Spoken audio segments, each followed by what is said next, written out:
Hallelujah, price the lord. ದೇವರ ಪರಿಶುದ್ಧ ನಾಮಕ್ಕೆ ಸ್ತೋತ್ರವಾಗಲಿ.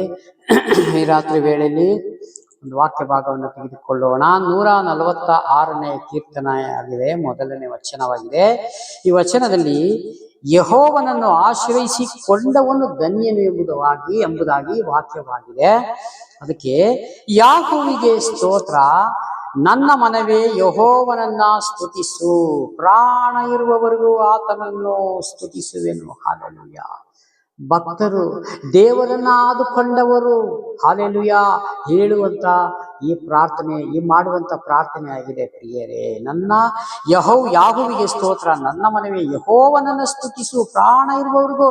ನಮ್ಮ ಜೀವಮಾನ ಕಾಲವೆಲ್ಲ ನಾವು ದೇವರ ಕಂಡುಕೊಂಡ ದಿನದಿಂದ ಹಿಡಿದು ನಮ್ಮ ಪ್ರಾಣ ಇರುವವರೆಗೂ ದೇವರನ್ನ ನಂಬಿ ನಾವು ಶಾಂತರಾಗಿರ್ಬೇಕಾಗಿದೆ ಅಂತ ವಾಕ್ಯ ಹೇಳ್ತದೆ. ಹಾಗೆ ಯಾಕಂದ್ರೆ ದೇವರು, ನೀವು ಶಾಂತರಾಗಿರ್ರಿ, ನೀವು ಮೌನವಾಗಿರ್ರಿ, ಎಚ್ಚರಿಕೆಯಿಂದ ಪ್ರಾರ್ಥನೆ ಮಾಡುವುದಾಗಿರ್ರಿ.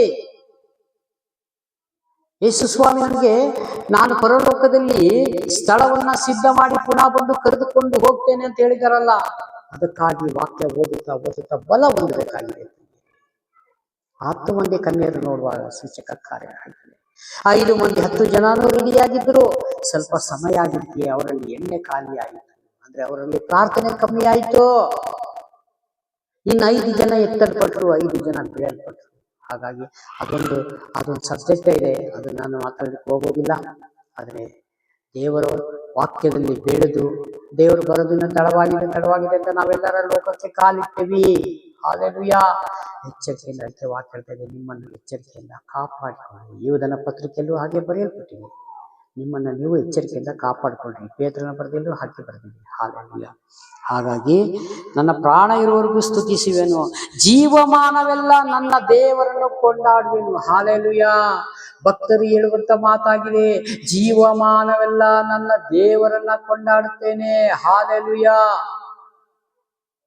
ನಾವು ದೇವರನ್ನ ಬಿಟ್ಟು ಮತ್ಯಾವುದನ್ನು ನಾವು ಕೊಂಡಾಡಬಾರ್ದು. ಅಂದರೆ ಅರ್ಥ, ಫಸ್ಟ್ ಪ್ರಿಫರೆನ್ಸ್ ದೇವರಿಗೆ ಕೊಡಬೇಕು ಅಂತ ಅರ್ಥ. ಹಲ್ಲೆಲೂಯಾ. ದೇವರನ್ನ ನಾವು ಅವ್ರ ಘನಪಡಿಸಿ, ನಾವು ವಾಕ್ಯ ಓದುತ್ತಾ ಪ್ರಾರ್ಥನೆ ಮಾಡುತ್ತಾ ಅವರ ನಾಮವನ್ನ ಘನಪಡಿಸಿ ಬಾಕಿ ಕಾರ್ಯಗಳನ್ನ ನಾವು ಮಾಡಿ. ಆದ್ರೆ ದೇವರಿಗೆ ಇಷ್ಟ ಇಲ್ಲದ ಕಾರ್ಯಗಳು ನಮ್ಮಲ್ಲಿ, ಅಂದ್ರೆ ದೇವರ ಮಕ್ಕಳಲ್ಲಿ ಯಾವುದು ಇರಬಾರದು ಅಂತ ಅರ್ಥ. ಹಲ್ಲೆಲೂಯಾ. ಹಾಗಾಗಿ ಪ್ರಭುಗಳಲ್ಲಿ ಭರವಸೆ ಇಡಬೇಡ್ರಿ, ಮಾನವನನ್ನು ನೆಚ್ಚಬೇಡ್ರಿ. ಪ್ರಭುಗಳಲ್ಲಿ ಭರವಸೆ ಇಡಬೇಡ್ರಿ. ಹಲ್ಲೆಲೂಯಾ. ಹಾಗಾಗಿ ನಾವು ಯಾವ್ದ್ರ ಮೇಲೂ ಭೂ ಸಂಬಂಧವಾದ ವಿಷಯಗಳಲ್ಲಿ ಭರವಸೆ ಇಡಬೇಡ್ರಿ. ಮಾನವನನ್ನು ನೆಚ್ಚಬೇಡ್ರಿ, ಅವನು ಸಹಾಯ ಮಾಡ ಶಕ್ತನಲ್ಲ. ಯಾವ್ದಾರ ಒಂದು ವಿಷಯಕ್ಕೆ ನಾವು ಮನುಷ್ಯನ ಆಶ್ರಯಿಸಿಕೊಳ್ತೇವೆ. ಹಲ್ಲೆಲೂಯಾ.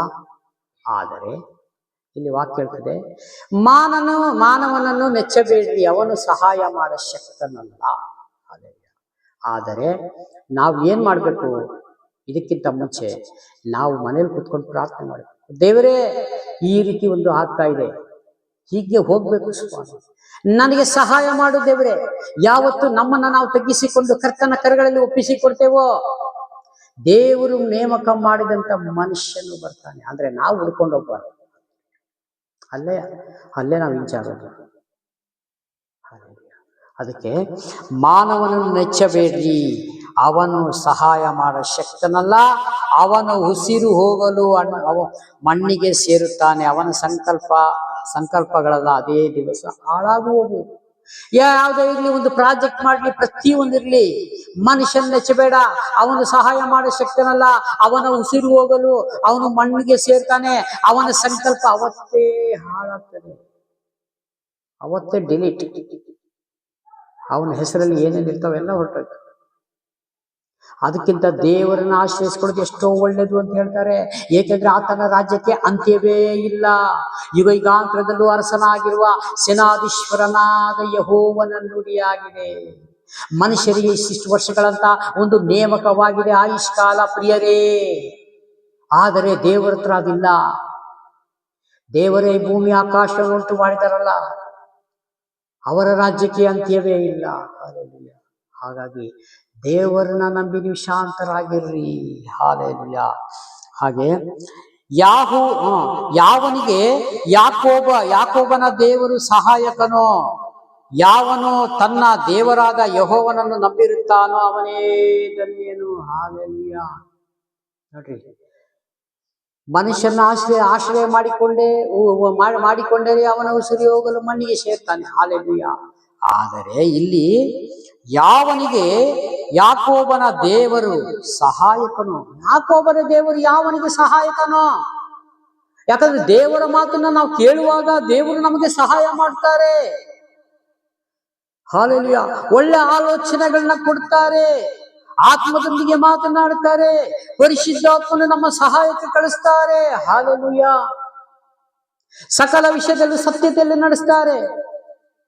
ಆದರೆ ನಮ್ಮ ಮಾತು, ನಮ್ಮ ಮನಸ್ಸು ಬೇರೆ ಬೇರೆ ಆಗಿರ್ತದೆ. ಹಾಲೆಲೂಯಾ. ಅದಕ್ಕಲ್ಲ ಇಲ್ಲಿ ವಾಕ್ಯ ಹೇಳೋ ರೀತಿ ನಾವು ಜೀವಿಸಿದರೆ ಮಾತ್ರ ದೇವರ ಸಹಾಯ ದೊರಕುವುದು ಎಂಬುದಾಗಿ ಇಲ್ಲಿ ವಾಕ್ಯ ತೋರಿಸಲ್ಪಡ್ತದೆ. ಅದಕ್ಕೆ ಯಾವನು ತನ್ನ ದೇವರಾದ ಯೆಹೋವನನ್ನು ನಂಬಿರುತ್ತಾನೋ ಅವನೇ ಧನ್ಯನು. ಯಾರು ದೇವರನ್ನ ನಂಬುತ್ತಾರೋ ಅವರೇ ಧನ್ಯರು ಅಂತ ಹೇಳಲ್ಪಟ್ಟಿದೆ. ಹಾಲೆಲೂಯಾ. ಹಾಗಾಗಿ ಈ ಕೀರ್ತನೆ ಭಾಗದಲ್ಲಿರುವಂತಹ ವಾಕ್ಯಗಳನ್ನ ಪ್ರತಿ ದಿವಸ ನಾವು ಓದುತ್ತಾ ಧ್ಯಾನ ಮಾಡುತ್ತಾ, ದೇವರೇ ನೋಡಿ, ಇವೆಲ್ಲ ಜೀವನದಲ್ಲಿ ದೇವರು ಕಲಿಸಿ ಕೊಡುವಂತ ಒಂದು ಪಾಠವಾಗಿದೆ ಪ್ರಿಯರೇ. ಈ ಪುಸ್ತಕದಲ್ಲಿರುವ ಈ ಗ್ರಂಥದಲ್ಲಿ ಬರೆಯಲ್ಪಟ್ಟ ವಾಕ್ಯಗಳು ಎಲ್ಲ ದೇವರು ನಮಗೆ ಸಹಾಯ ಮಾಡಿ ಮಾಡಿ ಮಾಡಿ ಕಲಿಸ್ತಾ ಇದ್ದಾರೆ. ಇದರಲ್ಲಿ ನಾವು ಒಳ್ಳೆ ರೀತಿಯಾಗಿ ಪಾಸ್ ಆಗಬೇಕು. ಹಾಲೆಲೂಯಾ. ಯಾಕೆ ಯಾವುದೇ ರೀತಿಯಾಗಿ ನಾವು ಫೇಲ್ ಆಗಬಾರ್ದು. ನಮಗೆ ಅರ್ಥವಾಗ್ಲಿಲ್ವಾ, ಮತ್ತೊಂದ್ಸಲ ಪ್ರಾರ್ಥನೆ ಮಾಡಿ ನಾವು ವಾಕ್ಯ ಓದಬೇಕು. ದೇವರೇ, ಈ ವಾಕ್ಯ ಓದುತ್ತಾ ಇದ್ದೇನೆ, ನನಗೆ ಅರ್ಥ ಆಗ್ತಾ ಇಲ್ಲ, ಇದರೊಂದಿಗೆ ನೀನು ಮಾತನಾಡು. ದೇವರೇ ಸ್ತೋತ್ರ.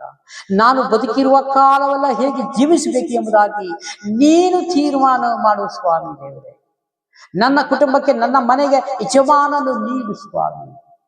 ನೀನು ನನ್ನ ದೇವರು ಸ್ವಾಮಿ. ನೀನೇ ನನ್ನ ಬಂಡೆ, ನನ್ನ ಗುರಾಣಿ, ನನ್ನ ಕೋಟೆಯು, ನನ್ನ ಭದ್ರಕೋಟೆಯು ಆಗಿದೆಯಲ್ಲ ಅಂತ ಹೇಳಿ ನಾವೆಲ್ಲ ಪ್ರಾರ್ಥನೆ ಮಾಡೋಣ. ಪ್ರಾರ್ಥನೆ ಮಾಡಿದಾಗ, ಯಾಕಂದ್ರೆ ದೇವರು ನೀತಿ ಸ್ವರೂಪನು, ನ್ಯಾಯಾಧಿಪತಿ, ಕರುಣೆ ಉಳ್ಳವನು, ಕ್ಷಮಿಸುವನು, ಕ್ಷಮೆ ದಮೆ ಎಲ್ಲ ಆತನ ಹತ್ರ ಇದೆ. ಆದರೆ ನಾವೇ ಮನುಷ್ಯರು ಸ್ವಲ್ಪ ಸಿಟ್ಟು ಮಾಡ್ತೀವಿ ಕೆಲವೊಮ್ಮೆ. ಅವನು ಮಾತಾಡಿಲ್ಲ, ನಾನು ಹಿಂಗೆ ಹೋಗ್ತೀನಿ, ನನಗೆ ಯಾಕೆ ಬೇಕು, ನನ್ನ ನೋಡಿದ್ರೆ ಹೋಗಿದ್ದ, ಅವನು ಹಾಗೆ ನೋಡ್ಕೊಂಡು ಹೋಗಿದ್ದಾನೆ. ಇಲ್ಲ, ಆ ಥರ ಇಲ್ಲ. ದೇವರು ಹಂಗಲ್ಲ. ದೇವರ ಮಾರ್ಗ, ನೀತಿ, ಅವರ ಜ್ಞಾನ, ಅವರು ಎಲ್ಲ ಬೇರೆ, ಮನುಷ್ಯರು ನಾವು ಬೇರೆ. ಅದಕ್ಕೆ ದೇವರ ಮಾತನ್ನ, ದೇವರ ಜ್ಞಾನವನ್ನ ಕಲೀರಿ ಅಂತ ಈ ಪುಸ್ತಕದಲ್ಲಿ ನಮಗೆ ಬರೆಯಲ್ಪಟ್ಟಿದೆ. ಹಾಗಾಗಿ ನಾವು ಕಣ್ಮುಚ್ಚಿ ಪ್ರಾರ್ಥನೆ ಮಾಡಿಕೊಳ್ಳೋಣ. ಈ ಕೊಟ್ಟಂತ ಸಂದೇಶಕ್ಕಾಗಿ ಸ್ತೋತ್ರ ಮಾಡಿಕೊಳ್ಳೋಣ. ಹಾಲೆಲೂಯಾ. ಪ್ರೀತಿ ಸ್ವರೂಪನಾದ ದೇವರೇ, ರಾಜಾದಿರಾಜನೇ ಯೇಸು ಸ್ವಾಮಿ, ನಿಮಗೆ ಮಹಿಮೆಯಾಗಲಿ. ಈ ಸ್ವಾಮಿ ಕೊಟ್ಟಂತ ವಾಕ್ಯ ಸಂದೇಶಕ್ಕಾಗಿ ನಿಮಗೆ ಸ್ತೋತ್ರ ಮಾಡಿಕೊಳ್ಳುತ್ತೇನೆ ಸ್ವಾಮಿ ದೇವರೇ. ಈ ರಾತ್ರಿ ವೇಳೆಯಲ್ಲಿ ಸ್ವಾಮಿ ದೇವರೇ, ವಿಡಿಯೋ ಮುಖಾಂತರ ನೋಡಿದ ಪ್ರತಿಯೊಂದು ಸಹೋದರ ನೆನೆಸಿ ನಿಮ್ಮ ಕರಳಿಸ್ಕೊಡ್ತೀನಿ ಸ್ವಾಮಿ. ಕರ್ತನೆ ಸ್ವಾಮಿ ದೇವರೇ, ಕಷ್ಟ, ದುಃಖ, ರೋಗ, ಸಮಸ್ಯೆಗಳಿರುವಂತೆ ಎಲ್ಲವನ್ನು ಬಿಡಿಸಿ ಕಾಪಾಡು. ಯೇಸು ನಾಮದಲ್ಲಿ ಬೇಡಿ ಇರುತ್ತೇನೆ ಪರಲೋಕದ ತಂದೆ. Amen, amen. Praise the Lord. ದೇವರೆಲ್ಲರನ್ನು ಆಶೀರ್ವದಿಸಲಿ. ಆಮೇನ್.